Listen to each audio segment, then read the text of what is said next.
하나님 감사합니다. 어제 주일의 예배를 통해 하나님을 만나고 새롭게 한 주를 시작하며 우리가 다시 한번 하나님을 예배하는 자리에 서게 해주셔서 감사합니다. 오늘 우리에게 생명을 주시고 이곳으로 불러주신 분이 하나님이신 줄 믿사오니 하나님께서 말씀하여 주시고 우리의 영과 육이 새롭게 되는 은혜를 더하여 주시옵소서. 다른 어떤 것을 의지하지 않고 하나님의 말씀을 붙들고 살아가려는 우리의 중심을 받아주셔서 이 시간이 주께서 받으실 만한 영과 진리의 예배가 되게 하여 주시옵소서. 하나님, 오늘은 새로운 시작 앞에 서 있는 우리 성도님들을 위해 기도합니다. 3월을 맞이하고 봄이 가까이 오면서 우리 안에 많은 환경의 변화들이 있습니다.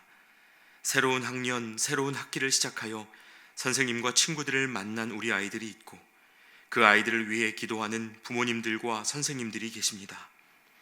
이사를 마치고 새 마을에 적응하며 좋은 사람들, 좋은 이웃 만나기를 기도하는 성도님들이 계시고 새로운 직장에서 하나님의 일을 꿈꾸며 기도하는 분들도 계십니다. 하나님께서 허락하신 우리의 이 모든 시작을 축복하여 주시고 행하는 모든 일마다 동행하여 주시옵소서. 사람의 계산과 계획을 의지하는 것이 아니라 부르신 하나님을 의지하고 기도함으로 앞서 행하시는 하나님 여호와 이레의 역사를 경험하게 하여 주시옵소서. 공부할 수 있는 지혜, 일할 수 있는 지혜, 만남과 관계의 지혜를 부어주셔서 우리 성도님들이 계신 모든 영역에서 그분들로 말미암아 학교와 직장과 가정이 복을 얻게 하시고 하나님의 살아계심이 드러나게 하여 주시옵소서. 만일 우리 안에 새로움을 꿈꾸기에는 너무 지쳐버린 영혼들이 있다면 주님 이 시간 찾아가 주시고 위로하여 주셔서 하나님이 그들의 시작이 되어 주시고 이전 것은 지나갔으니 보라 새 것이 되었도다 말씀하시는 하나님의 소망이 회복되게 하여 주시옵소서. 이제 하나님, 우리에게 주시는 복음의 말씀을 듣습니다. 가난하고 연약하고 소외된 이들 가운데 하나님 나라의 복음을 선포하시기 위해 오신 예수 그리스도의 행보가 오늘 우리의 삶을 바꾸는 영적 도전이 되게 하시고 말씀을 듣는 이들 모두가 온전히 제자의 길을 걸어갈 수 있도록 도와주시옵소서. 세상이 알지 못하는 복음의 진리와 비밀을 깨닫는 오늘의 예배가 되게 하여 주시옵소서. 그렇게 행하실 주님을 믿고 의지하오며 예수 그리스도의 이름으로 기도하옵나이다. 아멘. 이제 오늘 우리에게 주시는 하나님의 말씀을 함께 보겠습니다. 오늘 하나님의 말씀은 누가복음 10장 1절부터 20절까지의 말씀입니다. 누가복음 10장 1절부터 20절까지의 말씀을 저와 여러분이 한 절씩 교독하시겠습니다. 그 후에 주께서 따로 70인을 세우사 친히 가시려는 각 동네와 각 지역으로 둘씩 앞서 보내시며 이르시되 추수할 것은 많되 일꾼이 적으니 그러므로 추수하는 주인에게 청하여 추수할 일꾼들을 보내주소서 하라. 갈지어다 내가 너희를 보냄이 어린 양을 이리 가운데로 보냄과 같도다. 전대나 배낭이나 신발을 가지지 말며 길에서 아무에게도 문안하지 말며 어느 집에 들어가든지 먼저 말하되 이 집이 평안할지어다 하라. 만일 평안을 받을 사람이 거기 있으면 너희의 평안이 그에게 머물 것이요 그렇지 않으면 너희에게로 돌아오리라. 그 집에 유하며 주는 것을 먹고 마시라. 일꾼이 그 삭슬 받는 것이 마땅하니라. 이 집에서 저 집으로 옮기지 말라. 어느 동네에 들어가든지 너희를 영접하거든 너희 앞에 차려놓는 것을 먹고 거기 있는 병자들을 고치고 또 말하기를 하나님의 나라가 너희에게 가까이 왔다 하라. 어느 동네에 들어가든지 너희를 영접하지 아니하거든 그 거리로 나와서 말하되 너희 동네에서 우리 발에 묻은 먼지도 너희에게 떨어버리노라. 그러나 하나님의 나라가 가까이 온 줄을 알라 하라. 내가 너희에게 말하노니 그날에 소돔이 그 동네보다 견디기 쉬우리라. 화 있을진저 고라시나 화 있을진저 벳세다야 너희에게 행한 모든 권능을 두로와 시돈에서 행하였더라면 그들이 벌써 베옷을 입고 제에 앉아 회개하였으리라. 심판때에 두로와 시돈이 너희보다 견디기 쉬우리라. 가버나움아 네가 하늘에까지 높아지겠느냐 음부에까지 낮아지리라. 너희 말을 듣는 자는 곧 내 말을 듣는 것이요 너희를 저버리는 자는 곧 나를 저버리는 것이요 나를 저버리는 자는 나 보내신 이를 저버리는 것이라 하시니라. 70인이 기뻐하며 돌아와 이르되 주여 주의 이름이면 귀신들도 우리에게 항복하더이다. 예수께서 이르시되 사탄이 하늘로부터 번개같이 떨어지는 것을 내가 보았노라. 내가 너희에게 뱀과 전갈을 밟으며 원수의 모든 능력을 제어할 권능을 주었으니 너희를 해칠 자가 결코 없으리라. 그러나 귀신들이 너희에게 항복하는 것으로 기뻐하지 말고 너희 이름이 하늘에 기록된 것으로 기뻐하라 하시니라. 아멘. 할렐루야. 네, 여러분 잘 오셨습니다. 오늘도 하나님께서 우리를 예배의 자리로 불러주셨는데요, 이 예배를 통해 주님의 음성을 듣고 믿음의 길을 걷도록 세임 얻는 은혜가 모두에게 있으시기를 소망합니다. 네, 여러분, 아이들이 교회 학교에서 부르는 찬양 중에 왕 나는 왕자다 라는 찬양이 있습니다. 그 가사를 한번 보시면요, 우리가 하나님의 자녀라는 그 정체성을 일깨워주고 하나님 나라의 왕자로서 또 공주로서 당당하게 살아가라는 축복이 담겨있는 노래입니다. 저도 교회 학교 때 이 찬양을 불렀던 기억이 있는데요, 그런데 하나님에 대해 알면 알아갈수록 이 노래에 약간의 배신감 같은 것이 느껴질 때가 있습니다. 성경을 자세히 살펴볼수록 하나님의 사람들이 이 성경 어디에서도 그렇게 왕자, 공주 대접받았던 적이 없다는 것을 알게 되기 때문입니다. 여러분, 왕 중의 왕이신 하나님이 인간이 되어 오셨는데도 그 삶이 어떠셨는지 한번 생각해 보시면 좋겠습니다. 예수님을 따라 살아가는 제자들의 모습은 우리가 흔히 생각하는 것만큼 그렇게 아름답지 않았습니다. 먼저 이 제자들이 주님과 함께 다닐 때 어떤 사람들을 만났습니까? 주로 귀신 들린 사람, 혈루증 앓는 여인, 나면서부터 보지 못하거나 걷지 못하는 사람들, 심지어 이미 죽어서 주검이 된 아이, 이것이 예수님을 따라다닐 때 제자들이 반복해서 만나게 된 사람들의 부류였습니다. 이들에게는 공통점이 있죠.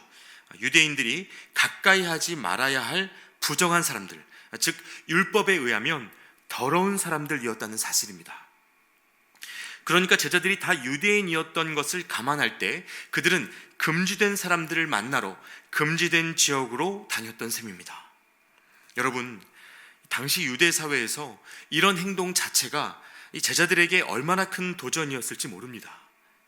갈릴리에서 거라사로, 유대인에게서 이방인으로, 또 본토인에게서 나그네로, 내가 옳다 하는 사람들 사이에서 옳지 않다 하는 사람들 사이로 경계를 넘어서 들어가는 것, 금지된 곳으로 넘어가는 것, 여러분, 예수님 따라다니는 삶이 이랬다는 겁니다.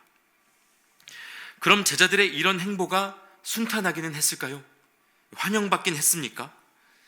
예수님과 제자들이 어떤 대우를 받았는지 보니까요, 이 귀신 들린 사람을 만나서 고쳐줬는데 그 귀신떼가 마을 사람들 밥줄인 돼지떼에 들어가서 몰사하는 바람에 예수님과 제자들이 그 즉시 마을에서 쫓겨났습니다.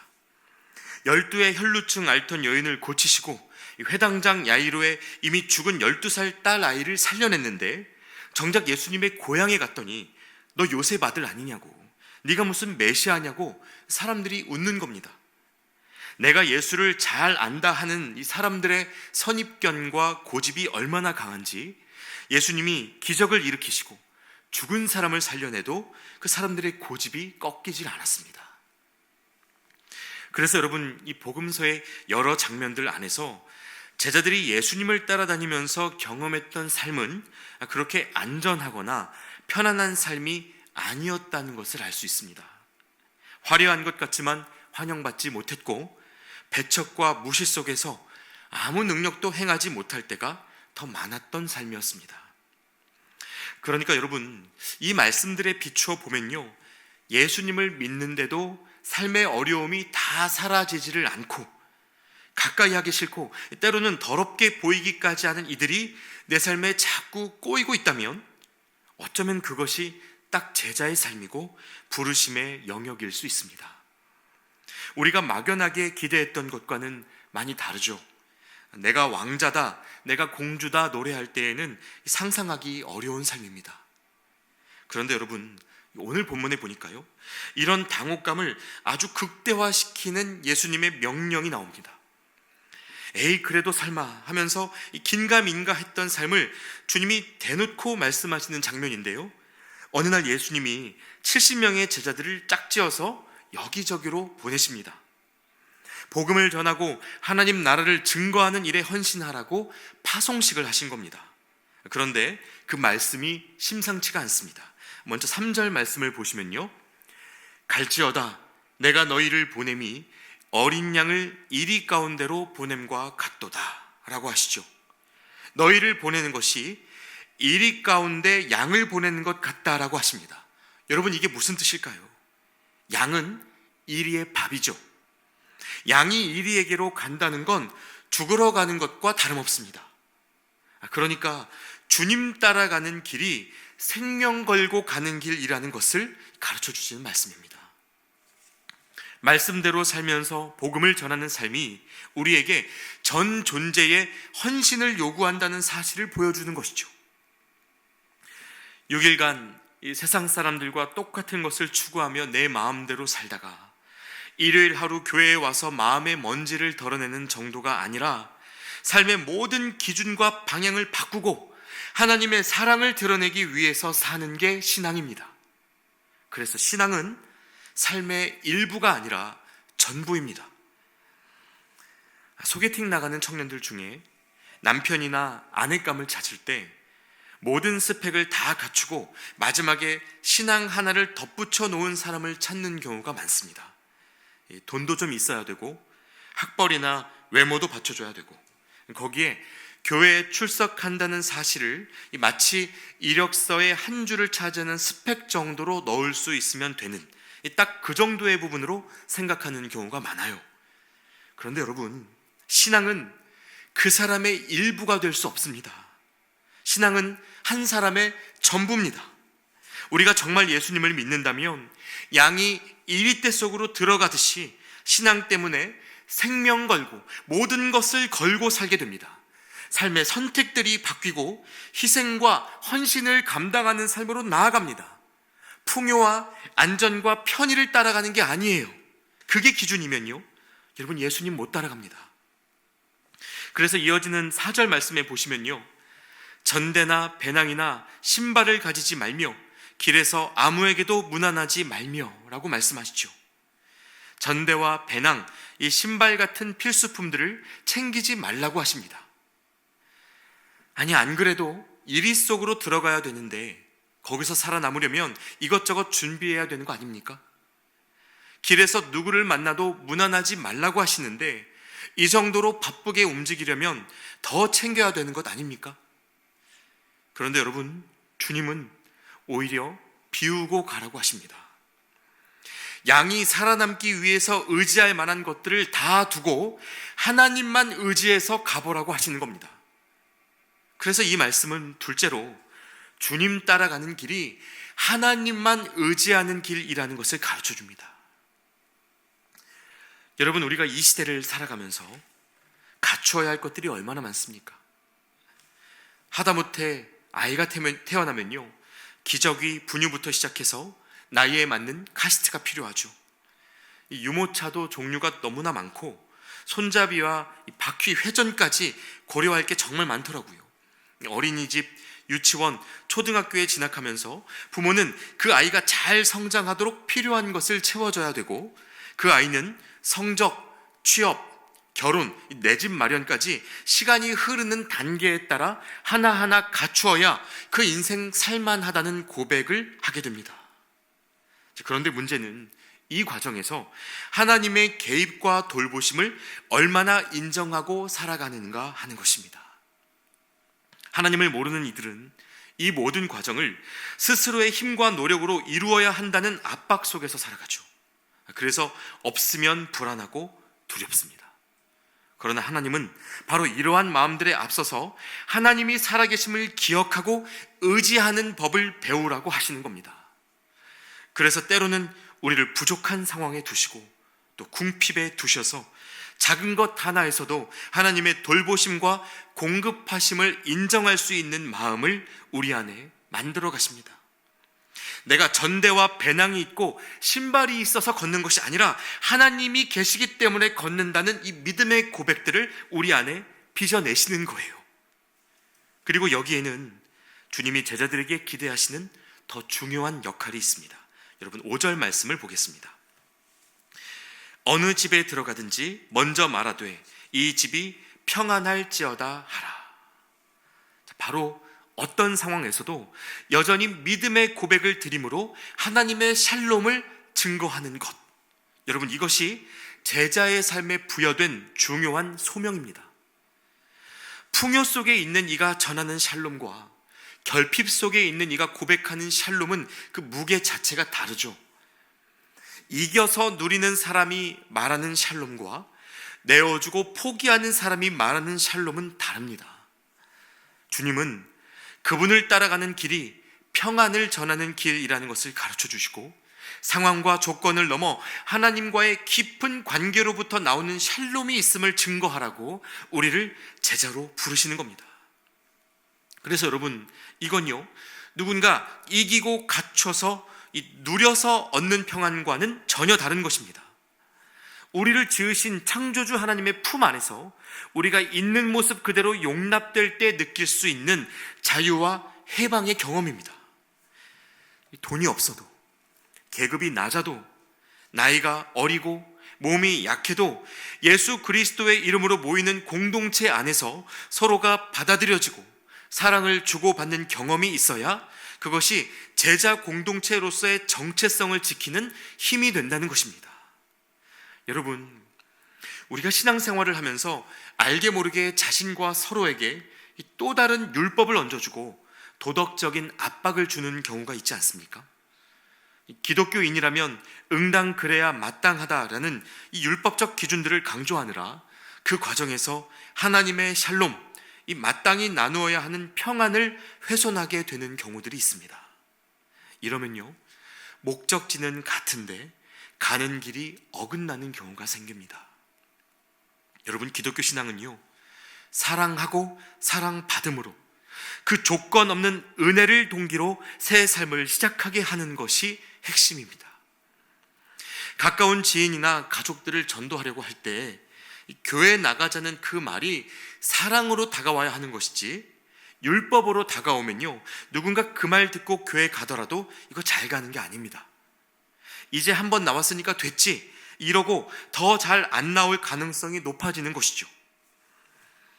마찬가지로 우리가 하나님의 말씀을 생각하고 살 때에도 내가 집사니까, 내가 권사니까, 장로고 목사니까 이렇게 살아야지 하는 것이 아니라 주님이 나를 사랑하시기 때문에, 이런 내 모습을 포기하지 않으신 주님 때문에 내가 이 길을 가노라 하는 이 은혜의 결단이 있어야 그 삶에서 샬롬을 빼앗기지 않습니다. 우리가 율법으로 살아가는 것이 아니라 그 사랑으로, 그 은혜로 살아가야 한다는 말입니다.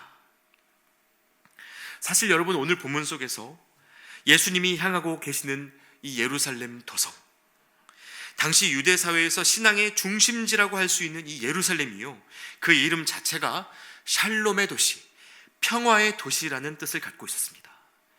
그런데 그곳의 실상이 어떠했는가 보면 타락과 부패의 중심지였습니다. 그래서 누가복음 13장 34절에 주님이 이런 말씀을 하시죠. 예루살렘아, 예루살렘아, 선지자들을 죽이고 내게 파송된 자들을 돌로 치는 자여, 암탉이 제 새끼를 날개 아래에 모음같이 내가 너희의 자녀를 모으려 한 일이 몇 번이냐. 그러나 너희가 원하지 아니하였도다. 화려한 성전을 보유하고도 권력의 중심지가 되어버린 예루살렘은 예수님이 가르치시는 이 제자의 길을 받아들이기엔 너무 멀리가 있었습니다. 하나님의 선지자들을 죽이고 십자가와 정반대되는 가치들을 쫓느라 혈안이 된 철저히 로마의 땅이자 헤롯의 땅이었어요. 그래서 여러분, 오늘 이 말씀을 묵상하시는 동안 우리가 교회라는 이름으로 제자의 길을 가고 있는지, 로마 정권에 기댄 헤롯의 길을 가고 있는지 같이 한번 살펴보실 수 있으면 좋겠습니다. 예수님과 헤롯은 각각 하나님 나라의 왕과 이 세상의 왕이죠. 복음서 말씀들은요, 곳곳에서 이 전혀 다른 두 권력이 맞부딪히는 장면을 우리에게 보여주고 있습니다. 그리고 이 두 사람이 자신의 힘을 사용하는 방식이 어떻게 다른지 대조적으로 묘사합니다. 자, 여러분, 지금까지 하나님 나라의 왕으로서 예수님은 무엇을 위하여 힘을 쓰셨습니까?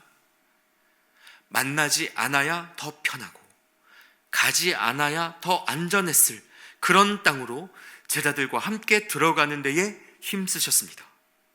배척당하고 욕먹어도 그 위험 속으로 들어가서 사람의 생명을 살리는 데에 집중하셨습니다. 한 사람의 처지와 신분에 상관없이 그 영혼이 얼마나 존귀한 존재인지를 알리시고 그의 삶을 회복시키기 위해 모든 것을 하셨습니다. 그러나 너 자신을 증명해 보라는 사람들의 시험 앞에서는 우리 주님이 철저히 무능하셨습니다. 반대로 세상의 왕 헤롯은 어떻습니까? 형제의 아내를 강탈하는 데에 힘을 썼고 그것을 지적하는 세례 요한을 가두고 참수하여서 듣기 싫은 소리, 이 시끄러운 소리를 잠재우는 데에 그의 힘을 썼습니다. 그의 권력은 불안과 위험의 싹을 잘라버리는 데에 사용됐습니다. 완전히 다른 방식의 힘 사용이죠. 그러면 그 효과는 어땠을까요?